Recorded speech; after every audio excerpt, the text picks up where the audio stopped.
Drama serial बेटियां में आज की एपिसोड में अनम अपने पापा के पास खाना लेके जाती है तो उसके पापा कहते हैं कि मैंने खाना नहीं खाना। वो कहती है अब्बा जाना आपने कल रात से कुछ नहीं खाया, आप थोड़ा सा खाना खा लें। जिस पे वो कहती है मैंने कह दिया है ना मैंने खाना नहीं खाना। वो कहती है कि अब्बा जान ऐसे आप अपने साथ जुल्म ना करें, आपके साथ भी जुल्म है और हमारे साथ भी जुल्म है, क्योंकि हमारे पास सिर्फ आप ही हैं, लेकिन हम चाहते हैं कि आप सही सेहत वाले रहें। आप प्लीज़ से थोड़ा सा खाना खा लें। वो कहते हैं मैंने कह दिया है ना कि मैंने खाना नहीं खाना तो नहीं खाना, चली जाओ यहाँ से और अब मेरे पास कमरे में कोई भी ना आए।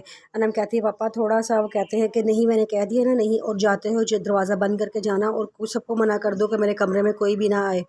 अनम मायूस होकर वहाँ से निकल जाती है। फिर वो हानिया के पास जाती है और जाके हानिया से कहती है कि आयज़ा आप इन्हें अच्छा नहीं किया साद भाई के साथ भाग के, उनको ऐसा नहीं करना चाहिए था, उन्होंने हमारे बाप को जिंदा जीते जी मार दिया है। मुझे तो डर लगता है मगर हमारे पापा को कुछ हो गया तो हमारा कौन सहारा बनेगा।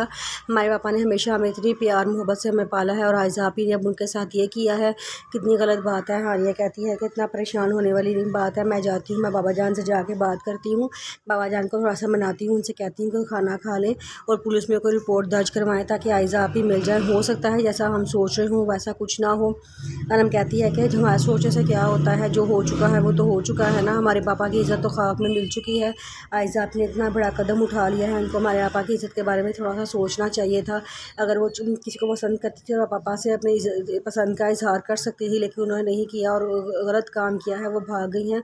और ऐन अपनी शादी वाले दिन हमारे पापा की क्या इज़्ज़त रह गई है, कोई इज़्ज़त नहीं रह गई। हानिया कहती है अच्छा चलो तुम छोड़ो, मैं पापा से जाके बात करके आती हूँ। हानिया जाती है और पापा से जाके बात करती है, कहती है पापा जान आप थोड़ा सा खाना खा लें। वो कहते हैं मैंने मना किया था ना कोई कमरे में ना आए, तुम क्यों आई कमरे में। कहती है कि मैं एक बात सोच रही थी। पापा कहते हैं क्या। हानिया कहती है कि मैं सोच रही थी कि क्यों ना हम पुलिस स्टेशन में रिपोर्ट लिखवा दें आयज़ा आपी की गुमशुदगी की, क्या पता आयज़ा आपी भागी ना हो, उनके साथ कोई मामला पेश आ गया हो या वो अगवा हो गई हो।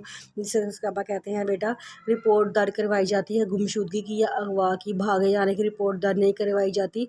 अपनी बेइज्जती का जगह जगह इश्तेहार नहीं लगाया जाता। वो हमारी इज़्ज़त को अपने पाँव तले रोनते हुए निकल गई है।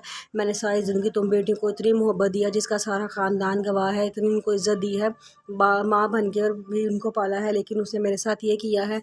मैं किसी को मुँह दिखाने के काबिल नहीं रहा, उसने मुझे किसी को मुँह दिखाने के काबिल नहीं छोड़ा।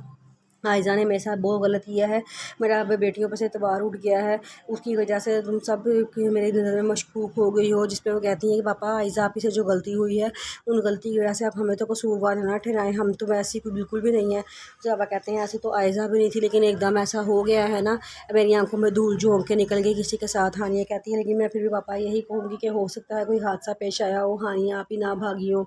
या पापा गुस्सा आ जाता कहते हैं कि तुम भी उसकी साइड लेने के लिए आ गई हो, जाओ चली जाओ यहाँ से, मुझे किसी से बात नहीं करनी। फिर हानिया और अनम अपने पप्पा को फ़ोन करते हैं और कहते हैं कि आप आके बाबा जान को समझाएं, वो कल से खाना भी नहीं खा रहे और बहुत दुखी है, ये ना हो अपनी सेहत ख़राब कर लें। जी वो कहती हैं अच्छा मैं आती हूँ। वो अपने हस्बैंड के साथ उनके घर पहुँचती हैं तो वहाँ जाकर देखती हैं जब पापा हानिया से बातें कर रहे होते हैं और कहते हैं कि आयज़ा हम सब के लिए मर गई है, हम आयज़ा के लिए मर गए हैं, आयज़ा हमारे लिए मर गई है, अब आइंदा इस घर में आयज़ा का कोई नाम नहीं लेगा और मैं ना ही आयज़ा को ढूंढने जाऊँगा, वो जिधर गई है अब वो वहीं रहे सारी ज़िंदगी, अब वो घर वापस आने की कोई ज़रूरत नहीं है। ये सारी बातें उसकी पप्पो सुन रही होती हैं, उन्हें बहुत अफसोस हो रहा होता है कि हमारा भाई कितने दुख में है, आयज़ा ने कितना गलत किया है।